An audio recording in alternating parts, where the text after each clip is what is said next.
Buenos días. Buenos días. ¿Cuáles son las claves para hablar bien en público?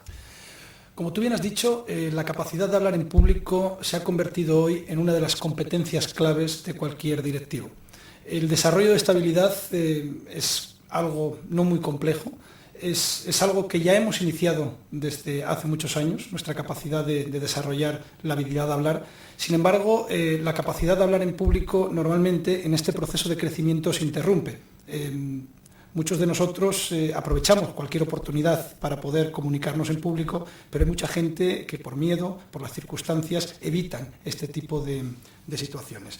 4 son, a mi juicio, las claves que hacen un buen comunicador. Lo primero de todo es la estructura, la concreción, el ser capaz de estructurar nuestros discursos adecuadamente. Perdiendo el miedo sería la segunda clave. La capacidad de perder el miedo se logra sobre todo con la práctica continuada. El dominar determinadas técnicas de comunicación en público, como las pausas, el ritmo, la voz, toda esa serie de cosas de las que vamos a hablar a lo largo de la entrevista nos ayudan a ser buenos comunicadores y, como tú bien has dicho, la clave está en la práctica. Como cualquier arte, como cualquier ciencia, digamos que la práctica continuada es lo que desarrolla más profundamente nuestra habilidad. Entonces, ¿podemos decir que hablar en público se aprende o es algo innato que tenemos? Lo curioso es que cuando aprendemos a hablar, cuando aprendemos a transmitir nuestras ideas de una forma clara, nuestro proceso de aprendizaje en términos de comunicación en público se interrumpe.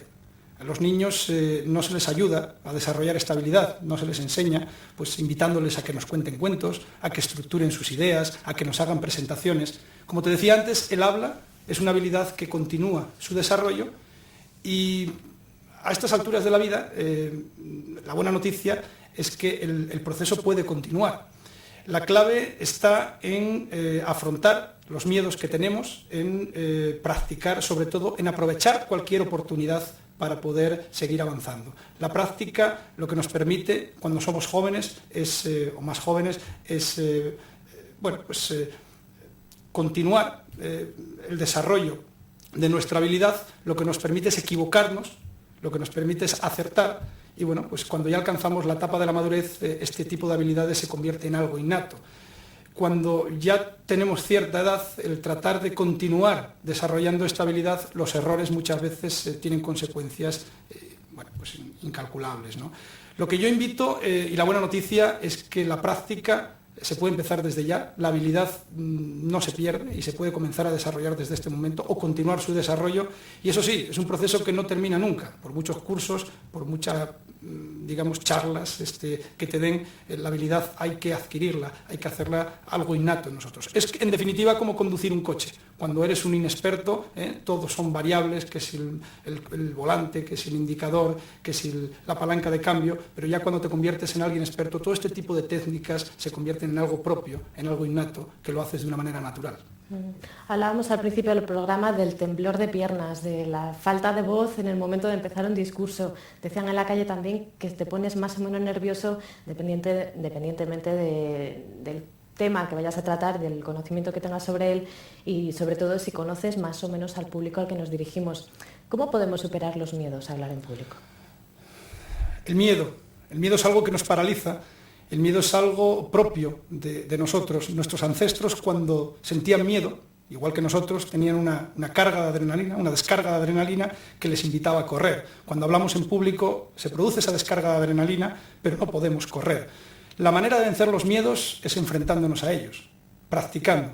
Es la única manera de perder el miedo. Pero también hay otras técnicas que nos pueden ayudar. Preparar bien las presentaciones, repetir hasta la saciedad la estructura de las ideas que quieres transmitir, utilizar determinadas técnicas, tener confianza en nosotros mismos, atrevernos en definitiva. El miedo solamente se vence con la práctica, atreviéndonos a enfrentarnos a él. Teniendo un poco de empuje, que se dice, ¿no? Lanzándose al vacío. ¿Cómo se logra ser un buen comunicador? Pues con la ayuda de expertos, practicando de nuevo, eso lo has dicho al principio, yo creo que es el gran secreto. Y por otro lado, interiorizando este tipo de técnicas de las que vamos a hablar ahora. Pues coméntanos un poquito cuáles son estas técnicas. Pues las técnicas, como en cualquier arte, aquí estamos hablando del arte de la oratoria, del arte de la retórica, son los procedimientos, los recursos de los que podemos disponer y que nos hacen ser mejores en esa ciencia. Técnicas, podríamos hablar de la estructura. Cuando pienso en la estructura de un discurso, lo que tenemos que ser capaces, antes de poner a darnos esa conferencia, es de definir en una o dos frases cuál es el objetivo que buscamos definir. La estructura, en definitiva, son como las piedras que nos ayudan a cruzar un río, si no queremos mojarnos los pies. Son 4 o 5 piedras que nos ayudan a pasar de la otra orilla. La estructura es clave, la preparación de esa estructura. El ensayar, ponernos delante de un espejo, utilizar la tecnología de vídeo que existe hoy en día y que nos puede permitir visualizarnos a nosotros mismos. El ser humano es el único animal que es capaz de imaginarse a sí mismo en este lugar, cerrando los ojos. Ningún otro animal en este planeta lo puede hacer. Somos capaces de vivir 2 veces la misma situación, una cuando la imaginamos y la otra cuando la hacemos. En términos de comunicación en público, una de las claves está ahí, en ensayar, en practicar, estudiar el escenario, observar dónde vas a estar, sentirte cómodo, perder el miedo, el conocer a tu público, preguntando, tratando de entender cuáles son sus intereses, por qué acuden a escucharte, qué es lo que les motiva. Hay otras técnicas, y hablamos de la voz, el ritmo que le das a tus intervenciones, la entonación, el volumen incluso de voz que utilizas. Recomiendo que sea un poquito más alto cada vez que hablas en público. Las pausas, el manejo adecuado de las pausas que realzan de alguna manera las cosas que queremos decir o que nos ayudan incluso a pensar para poder responder. Esas son las técnicas. Podríamos hablar, yo lo veo como un collar de perlas, ¿no? Cada una de los elementos que conforman, digamos, las claves de la comunicación son variados, ¿no? Se trata de trabajar uno a uno. Es por eso por lo que se nos hace tan difícil hablar en público, porque son múltiples las variables que manejamos. Lo que invito es a practicarlas y a interiorizarlas.